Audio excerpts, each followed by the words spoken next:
Kalau Anda mau sholat apapun, terutama sholat tahajud, ada dua sifat. Sifat pertama, bagi penghafal Quran. Bagi penghafal Quran, saya sarankan jangan pernah meninggalkan tahajud. Kalau Anda sholat tahajud, Anda sebagai penghafal Quran, maka yang dibaca adalah hafalan yang sudah Anda hafalkan. Misal, Anda hari ini menghafal 10 ayat. Kemudian ulang lewat sholat sunnah. Yang dibaca itu saja. Nanti misalnya sebelum asar ada 4 rakaat. Anda baca 10 ayat itu, dibagi kepada 4 bagian. Terus nanti pada maghrib baca lagi, pada isya baca lagi. Malam saat tahajud yang dibaca itu saja. Karena nanti bacaan tahajud itu identik dengan penghafal Quran. Faqra'u ma tayassara minal Quran. Baca yang paling mudah dihafalkan dari Al-Quran. Tayassara. Penghafal Quran disebut yusrun. Walaqad yassarna al-Qur'ana lidzikri. Walaqad yassarna. Yassarna saat diulang-ulang, kemudian dikatakan ma tayassara. Ada kaitan antara menghafal dengan mengulang saat tahajud. Jika Anda bukan penghafal Quran, atau Anda penghafal Quran sudah hafal dan Anda ingin kemudian membaca dalam tahajud dengan cara berbeda, maka cara yang kedua, bacalah ayat-ayat yang sesuai dengan kebutuhan dan keperluan Anda. Dan saya sudah pernah sampaikan kepada Anda. Misal Anda sedang bekerja, besok ada misalnya persoalan pekerjaan yang begitu pelik, saat Anda sholat, bacakan ayat-ayat itu, minta. Ada Quran misalnya surah ke-21 ayat 87 sampai dengan 88, ada Quran surah kedua ayat 168. Kalau Anda minta memilih, diberikan pekerjaan yang halal. Kalau ingin mempercepat rezekinya, baca Quran surah kedua ayat 172. Kalau ingin lebih cepat lagi keberkahannya, baca Quran surah ke-7 ayat 96.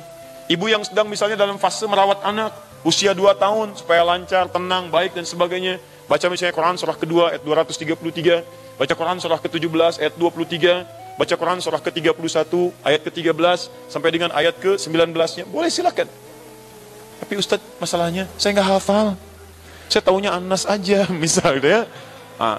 Ya, Anda kalau dalam salat malam itu ringan, boleh Anda pegang mushaf. Ya, selama Anda tidak jadi imam, selama Anda salat sendirian atau Anda bermakmum di belakang orang lain, itu boleh Anda pegang. Makanya Anda mulai menghafal pelan-pelan, Itu yang paling bagus dilakukan. Nah, dan ayat yang Anda baca sesuai dengan kebutuhan, karena itu nanti akan lebih nyaman dalam bacaannya. Kalau nggak percaya silahkan. Ya, Anda aktivitas sedang apa, butuhnya apa. Besok mau ujian, untuk yang anak-anak kampus, bacakan ayat-ayat mempermudah Anda untuk mendapatkan pengetahuan. Quran surah 9 ayat 122, Quran surah 58 ayat ke-11, Quran surah 96 ayat yang pertama, silakan. Ya, Quran surah misalnya 75 ayat ke-16 sampai 18, ada semua ayatnya. Ya. Tadi ada ayat-ayat untuk memilih jodoh misalnya kan, yang mendekatkan dan sebagainya, ada, silakan.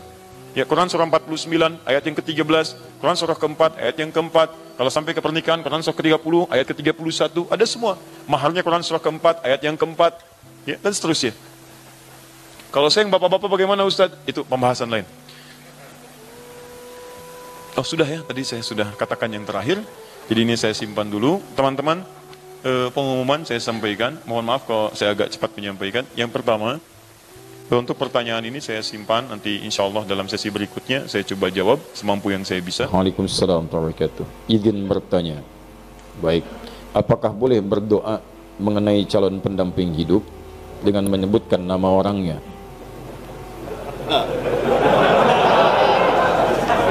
Inilah praktek apa yang saya sampaikan tadi.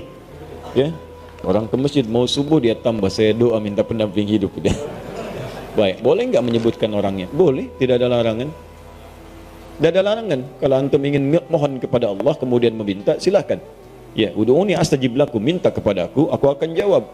Tapi siapa yang dimintakan itu, lihat syarat-syarat perempuan yang bisa dinikahi.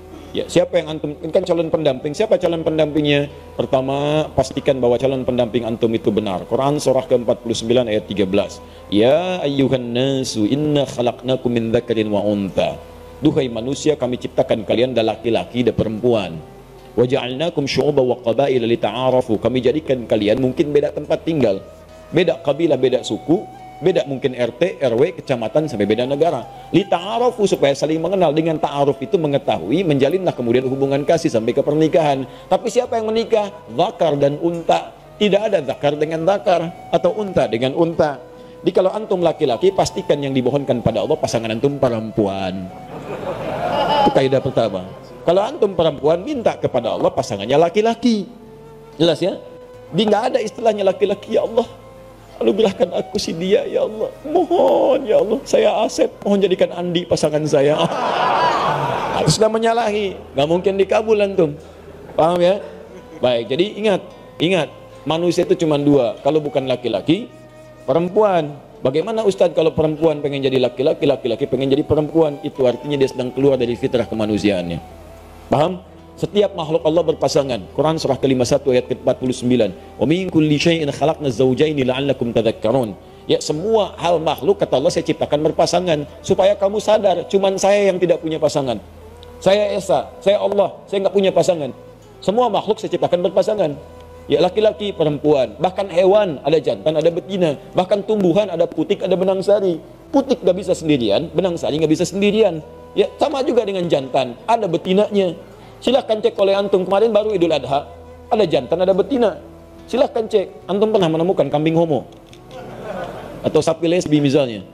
Nggak pernah antum temukan. Pak, ini diskon Pak 5%, kenapa? Homo kambingnya. Nggak ada yang begitu. Di kambing saja tahu dengan instingnya menemukan pasangannya. Masa antum yang punya akal nggak ketemu pasangannya? Ya, paham ya? Ya, jadi teman-teman sekalian, kalau menemukan misalnya ada yang seperti itu, berarti itu ada kelainan, ada penyakit, didoakan, dibantu supaya kembali. Dibantu supaya kembali. Paham sampai sini? Itu syarat yang pertama, pastikan tuh laki-laki. Kalau perempuan yang minta. Pastikan perempuan kalau laki-laki yang minta. Yang kedua,